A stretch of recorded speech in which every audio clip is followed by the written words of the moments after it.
my sexy Dexter fans. Welcome to this week's Dexter vlog by me, Emily Sophia. And in this episode of, well, my vlogs, I'm going to be breaking down the 7th episode of Dexter Season 7, Chemistry.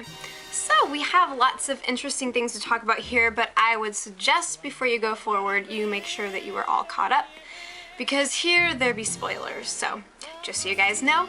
And also, I have some announcements, but I'll save them for the end, and if I forget, well, it's okay. It's okay. We have lots of territory to cover in terms of what we watched tonight. So, first of all, let me just say that I am wildly stoked for next week's episode. And I know that this vlog is going to be about chemistry, but I just have to say, I think that chemistry is the perfect setup for next week's episode, Argentina, which actually Jennifer Carpenter, who plays Deborah Morgan, she said that this upcoming week's episode is going to be her favorite. So I think that we should trust her taste in this respect. I think it's going to be a fantastic run.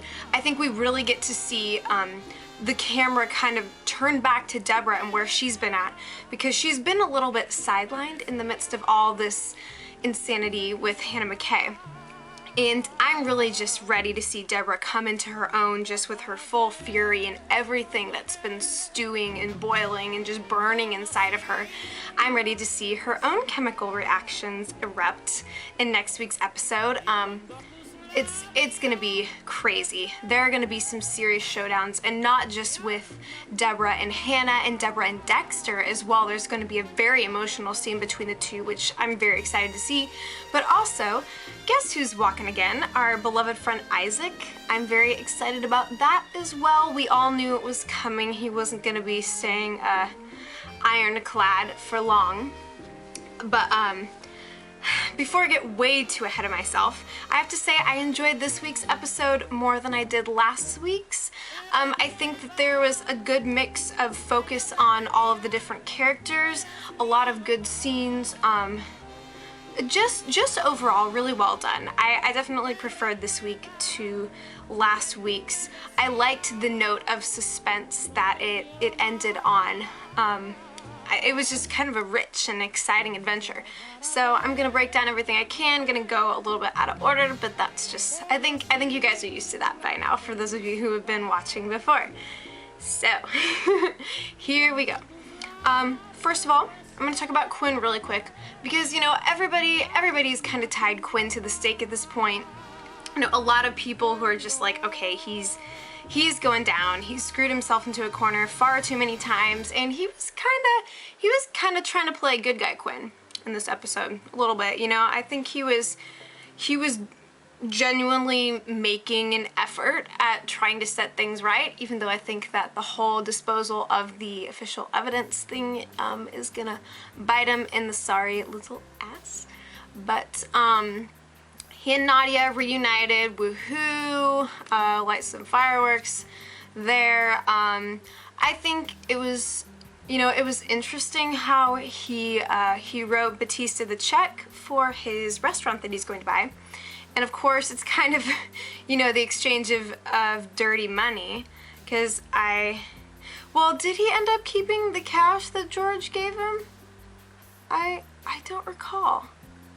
I thought that he ended up keeping it, or that it got kind of pushed back to him.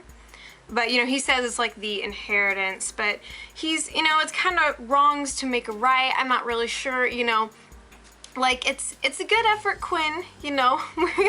you're kind of trying, but I still have a lot of foreboding about him, you know, especially in George is being really kind of ambiguous about what he is going to let Quinn do as far as things with Nadia, so we'll see. I know a lot of people aren't as interested in that subplot, but, you know, I just thought it was interesting. He's trying to kind of reconcile with Batista, because, I mean, he almost got Batista killed in the last season. I don't know if everybody remembers that. But, so I think that there's a little bit of justice in order. So now, returning to the main theme of this episode, chemistry. And I really like the metaphor that they kind of wove in and how the metaphor was developed. You know, at first Dexter, at the very beginning, you know, they pick up right where things left off. They finished their little joyride on the kill table, and Dexter is realizing, you know, how they have this sort of chemical reaction, and it's volatile and it erupts. And as he's trying to kind of edge himself away from Hannah, he finds that they seem to be fused together as some chemicals irreversibly interact to create an entirely new compound. I think it's a very interesting metaphor. I don't know that Hannah and Dexter per se are going to last. Personally, I see her as not exactly an asset to Dexter's life. I see her as a very volatile and dangerous, although beguiling creature, but I don't see her as sticking around yet. I think I enjoy the fact that they went a little bit further into her past than the previous episode, because, you know, it was kind of this whole femme fatale thing that they were playing into in Do the Wrong Thing. But in this episode, they kind of dove into her past a little bit more, especially as Deborah was talking to her former husband's sister about, for instance, the miscarriage. And we actually learn at the end that Hannah killed the husband because he didn't want to start a family. You know, she was pregnant, and the husband was threatening to leave her unless she got an abortion. And so, you know, everything isn't always so black and white. It's like that little line that Dexter said in the last season. You know, there's a little bit of a splash of new color that's just kind of spattered onto her, if you will, just in that moment of realization. You know, those of us who have been pitted against her and seeing her as a stark and unrelenting source of evil, you know, there is a humanity to her too, and yet a dark passenger. And her and Dexter are very earnest with each other in that final scene that they share in the episode, and it breeds intimacy. And it was interesting because, you know, Dexter's having these fluffy thoughts of, ooh, do I love her? Am I capable of love? And all the stuff. And of course, then he gets a phone call from Deborah. What a cock block. Sheesh. But yeah, it was just interesting to see the relationship develop and Dexter's understanding of it change. And again, I'm really excited for the next episode because it's going to be a fearsome triangle of insanity here, and I'm just ready for it. I'm just so ready to just see Deb come into her freaking own, because, you know, we know what Deborah is capable of when she is on a mission and when she is putting all the pieces together. She is an unstoppable force of nature. So very cool. But yeah, as a whole, I was interested in how they were developing that relationship. Oh, so many things boiling in my mind. The whole thing with Sal Price, I think that his presence ran its course, so I think it's good, you know, the way that things kind of naturally progressed. You know, obviously Deborah was really just kind of playing him for her own purposes. She was being a little bit manipulative, but you know, she's just been through hell and back again, so we can't really blame her for not wanting to be close to him. And he is really kind of cheesy, corny. I couldn't see him as being the man for her. I have my own views on that, but if you're curious as to those, you can talk to me or just watch my previous videos because I dropped those hints. Anyways, so, you know, she was using him and they were kind of bouncing off each other, and you know, but she was keeping safe distance, so it wasn't too devastating for her, you know, when she found out what had happened. But she still wants justice, and in the process of wanting justice, she wants to understand Dexter, and so she drops a very exciting question. You know, she tells him, you know, there needs to be some fucking justice, and she explicitly tells him, you know, I need you to do this. Go do what you do. Like, if anyone's deserving of your table, it's her. And, you know, there's this constant irony throughout, especially, you know, culminating in that moment where it's like, well, he tried, didn't he? So I'm like falling on my desk here. Yes, but didn't he try? Didn't really work out so well now, did it? Might have killed her in bed, but yeah, so what am I even talking about? I don't know. Yes, sell price. So he's kind of weedy, creepy, you know, just doing whatever he can to get his nose in the thick of things. And the whole interview that he had with Hannah was very interesting. I was trying to decipher the whole time if her show of emotion was genuine or if she's just the master of disguise in a way that Dexter never has been. You know, Dexter has believed all this time that he doesn't have emotions, even though he's been continuing to emote more and more as the show has progressed. And you know, Hannah's passenger is a little bit different, and Dexter recognizes the fact that her disguises they're pretty top notch. You know, she knows what she's doing, and it's hard to say how much she enjoys killing. She talks a lot about self-defense. You know, girls got to do what she's got to do. You know, she has that kind of outlook. At least she seems to express that. But you know, on some level, she probably enjoys it enough. It gives her power. I think, you know, I think she has a deep sense of self that she wants to protect, and it's the thrill of eliminating any threat to that self, you know. So she's an interesting character, for sure. And, you know, we could see from her interview with Deborah that, you know, their interactions are going to be crazy. And, you know, Deborah gets right down to the thick of things. And what I liked about this episode is just that the characters were very smart. You know, conclusions were drawn like at a good pace. You know, there weren't a lot of moments of just like, you know, like nobody knows what's going on, just kind of question marks are floating through the air, like question comes and it's answered and dealt with.